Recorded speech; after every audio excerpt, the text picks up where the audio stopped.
Okay, we'll see a fast method called N method in ammeters and voltmeters. Suppose we want to increase the range of an ammeter. We connect a shunt to the ammeter.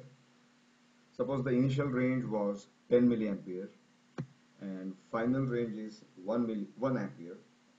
Observe that I'm writing that as 1000 milliampere.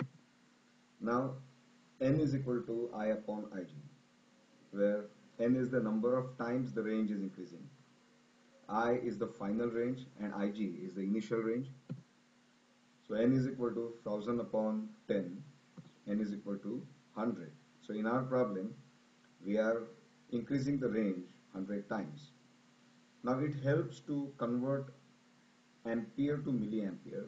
Observe here, it was 1 ampere, now it is 1000 milliampere. So I have converted the current into milliampere because it becomes easy for us to calculate N verbally. So N is the number of times range increases. It will be I upon Ig, the final range upon initial range.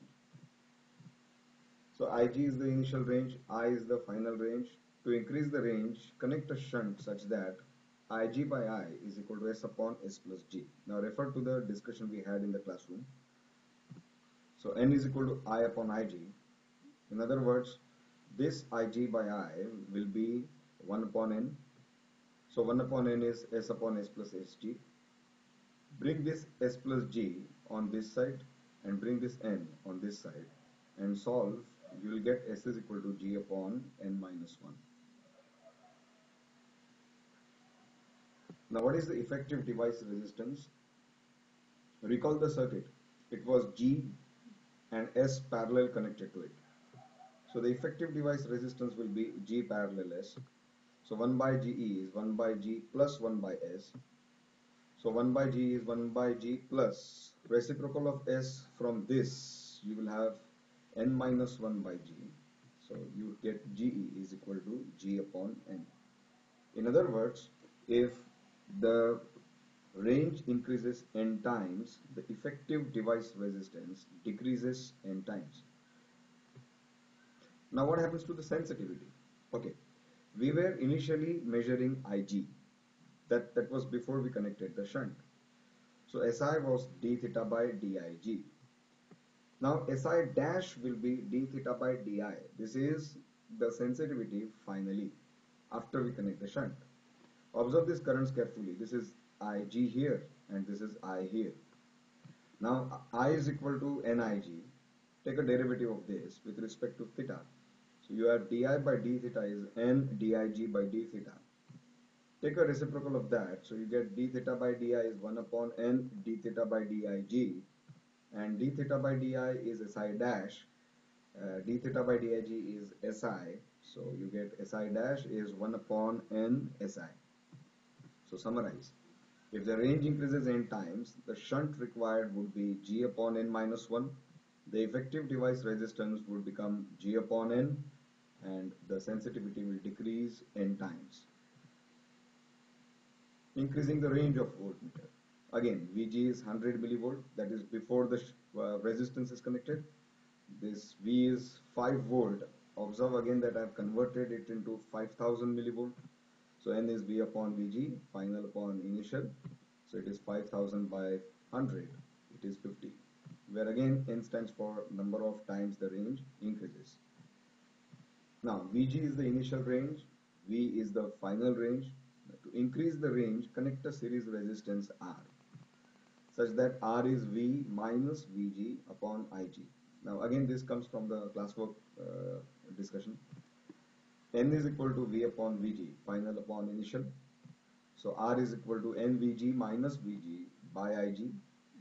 Observe that from these two terms, Vg will come out common. So we get R is equal to Vg upon Ig into N minus 1. But what is Vg by Ig? Vg by Ig is G. So I get R is equal to G into N minus 1. Okay, what's the effective device resistance? Observe that G and R are in series. So the effective device resistance is G plus R. I'm going to put R as G into N minus 1. This R will be G into N minus 1. So it is N into G. So effective device resistance is Ng, and sensitivity decreases N times. Now this is a point to remember, whether for ammeter or voltmeter, if the range increases N times, its sensitivity will decrease N times. Okay, so compare. For an ammeter, we need a shunt given by G upon N minus 1. For a voltmeter, we have a series resistance given by G into N minus 1. For the ammeter, the effective device resistance becomes G upon N. For the voltmeter, it becomes G into N. And sensitivity decreases N times, sensitivity decreases N times. Okay, so we'll do some problems based on this. There is an ammeter of range 0 to 50 and a resistance of 20. It's to be used to measure a maximum of 5 ampere. Calculate the shunt. So what is Ig? That's the initial range, that is 50 milliampere. What is I? That is to be measured. It is 5 ampere, so it is 5000 milliampere. So N will be 5000 milliampere upon 50 milliampere, that's 100. Now G is given as 20, so S is equal to G upon N minus 1. So 20 upon 100 minus 1, your answer is 20 upon 99.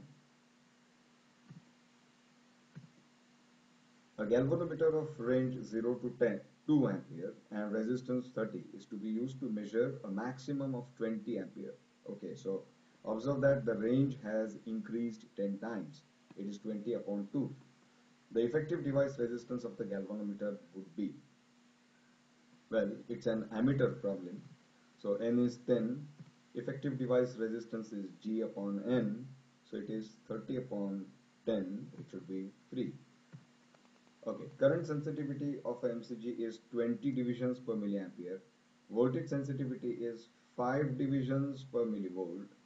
It has a full scale deflection of 200 division. How will you use it to measure a maximum of 1 ampere? So, you are given SI as 20, you are given SV as 5, you have a full scale deflection of 200, and how will you use it to measure a maximum of 1? So that 1 ampere is to be measured in future. Remember, I told you it's in future tense, so I will be 1 ampere. Now using these two, SI and SV, what do you get? You will get G. SI is GSV.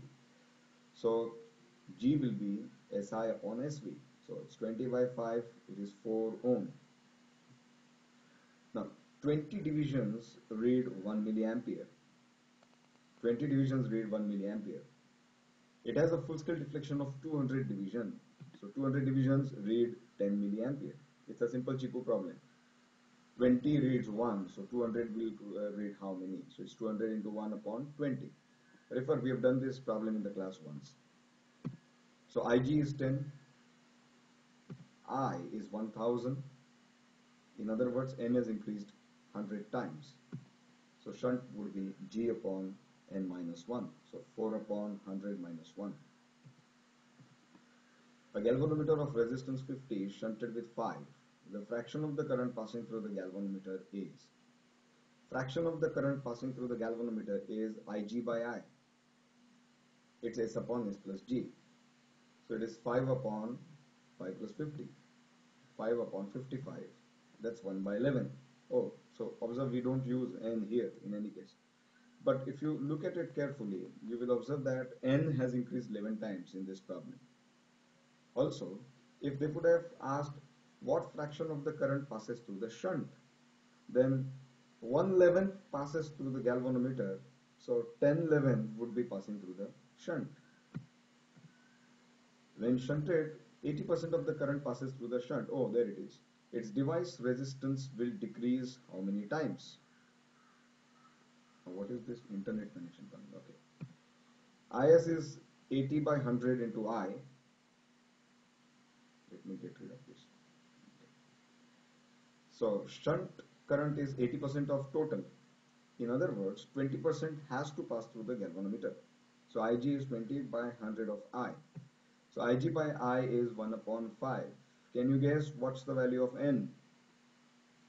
Take a reciprocal of this equation. You will have I upon Ig is 5.